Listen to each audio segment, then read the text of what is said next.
Naku mga kababayan. Ayan ang China Sea natin. Kaya pala tahimik sila. Grabe, ginawa na nilang parang syudad. Yung China Sea, malalaking building ang inilagay. Mga general yata yung mga nakalagay, mga naka pwesto sa mga bahay na yun na magaganda. Kaya pala. Ayan ha, ipaglaban nyo pa. Dapat ano man ang mangyari, bawiin ng Pilipinas yan. Kasi sa atin yan eh. Philippine Sea. Ano na nangyari? Pilipinas, bangon na, bangon. Gising. Yan ba ang masasabi nyong mahal ang bansang Pilipinas? Gising na po kayo. Tingnan nyo naman, magiging alipin tayo ng mga yan. Magiging China na tayo. Magiging alila na tayo ng mga yan. Kaya mga kababayan, wag na ninyo ipagtanggol. Ipaglaban natin ang tama. Atin yan eh, China Sea. Biruin nyo, hanggang dito sa ating bayan, sinakop na tayo kung hindi pa natanggalin pogo. Akalain nyo yun? Yan ba ang pinagtatanggol ninyo? Yung hindi man lang magmalasakit sa bansang Pilipinas, puro pang kasariling kapakanan lang nila. Kasi ano man ang mangyari, dahil mayroon, hindi nga naman yan sila taga rito, meron silang anytime pwede silang lumipad, tumira sa ibang bansa, kasi nga may mga tirahan na sila sa ibang bansa. Kaya sige pa, ipagtanggol nyo pa yan. Kawawang mga Pilipino, kawaway mga uto-uto. Budol pa po more. Sobra ang pagtatanggol nyo kay Digong sa grupo ng mga yan. Nakong mga DDS, magising na po kayo. Sila lang ang yumayaman. Tingnan nyo, may mga ari-arian yan sila sa ibang bansa. Ano man ang mangyari dito sa Pilipinas, tayong mga Pilipinong mahihirap ang kawawa. Sila ngayon, nandun sa ibang bansa, nagpapahayayahay, nagpapakapasasa ng pera.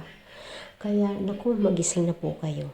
Maraming salamat kay Sir Trillanes, kay Pangulong Bongbong Marcos. Maraming salamat sa paglalaban sa ating Philippine Sea. God bless po, gabayan po kayo ng ating mahal na Panginoon Jesucristong Jesus. Salamat din po kay General Torre. At sa lahat po, maraming salamat po, mahal na Panginoon Jesucristong Jesus. Ginabayan niyo po ang aming bansang Pilipinas. Maraming salamat po. Huwag niyo po kaming pababayaan sa pangalan ng Panginoon Jesucristong Jesus. Alam ko po, inilagay niyo po si BBM.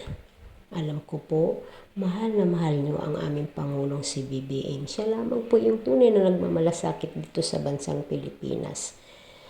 Please lang po, mahal na Panginoon Jesucristong Jesus. Ayan na po.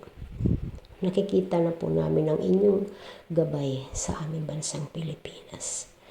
Isa pa lamang po yan na nahuli. Hulihin niyo pa po yung mga sangkot dyan sa lahat ng mga nagbenta ng ating Philippine Sea. Please po, mahal na Panginoon Jesucristong Jesus, huwag niyo pong pababayaan ang aming bansang Pilipinas. Maraming salamat po ng marami. Tingnan niyo, ginawa nilang parang city. Mas malaki pa ito sa city ng Makati or Mandaluyong. Basta super lawak na niya. Ang masaklap pa nito, lupa pa yata ng Pilipinas ang itinambak dyan. Tingnan nyo nga yan, pinagtatanggol nyo pa. Naku mga kababayan, gising na. Dahil kung hindi, sa kangkungan tayong lahat pupulutin. Alila tayo ng mga yan. Diba? Huwag nyo ipagtanggol yan. Hindi kayo kilala ng mga yan. Ang tingnan nyo ngayon ng ating Pangulong si Bongbong Marcos. Dahil tayong mga Pilipino ang mahal niya. Tayong mga mamamayan dito sa bansang Pilipinas. Siya lang ang bukod tanging na lumaban at kumontra para ipagtanggol ang ating Philippine Sea. Kaya mabuhay po BBM. Mabuhay po Pangulong Bongbong Marcos. Salamat po sa lahat-lahat. Gabayan ka pa po ng ating mahal na Panginoon Hesukristo Jesus. Salamat po. Thank you po.